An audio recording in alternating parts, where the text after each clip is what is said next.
બનાસકાંઠા લોકસભા 2024ની ચૂંટણી માટે ભારતીય જનતા પાર્ટી તેમજ ભારતીય જનતા પાર્ટીના પ્રદેશ તેમજ રાષ્ટ્રીય જે પદાધિકારીઓ છે તેઓ સજ્જ છે અને આજે અગત્યની જે બેઠક હતી બનાસકાંઠા પાલનપુર મુખ્યાલય ખાતે હાઈવે સ્થિત જે કાર્યાલય છે ત્યાં રાખવામાં આવી હતી.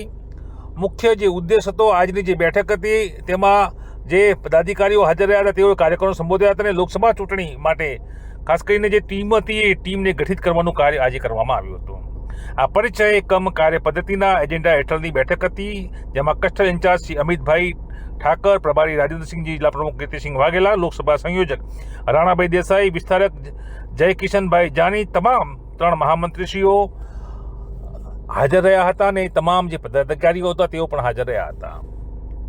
આ મહત્વની બેઠક માનવામાં આવી રહી છે, કેમ કે આ જે બેઠક હતી તેમાં આજ રોજ કાર્યાલય ખાતે જે કસ્ટર ઇન્ચાર્જ શ્રી અમિતભાઈ ઠાકર, પ્રભારી રાજેન્દ્રસિંહ તેમજ જિલ્લા પ્રમુખ કીર્તિસિંહ વાઘેલા અને લોકસભા સંયોજક રાણાભાઈ દેસાઈ અને જે ટીમ હતી તેઓએ આજે વિધિસર રીતે 24 જેટલી સમિતિઓ કે જે આગામી લોકસભા ચૂંટણીમાં પ્રચાર પ્રસાર તેમજ તમામ જાતની કામગીરી સંભાળશે તેની નવનિયુક્ત પદાધિકારીની નિમણૂક કરવામાં આવી હતી. તમામને શુભેચ્છાઓ પણ આપવામાં આવી હતી, કામની જવાબદારી સમજાવવામાં આવી હતી. 24 જેટલી જે સમિતિઓ છે વિવિધ તેમાં રાણાભાઈ દેસાઈ સંયોજકે તમામના નામની જાહેરાત કરી શુભેચ્છાઓ પાઠવી હતી અને આગામી લોકસભા 2024ની ચૂંટણીમાં તમામે પોતાની આ મહત્વની જવાબદારીમાં નિષ્ઠાપૂર્વક નિભાવવાની જે ખાતરી પણ આપી હતી.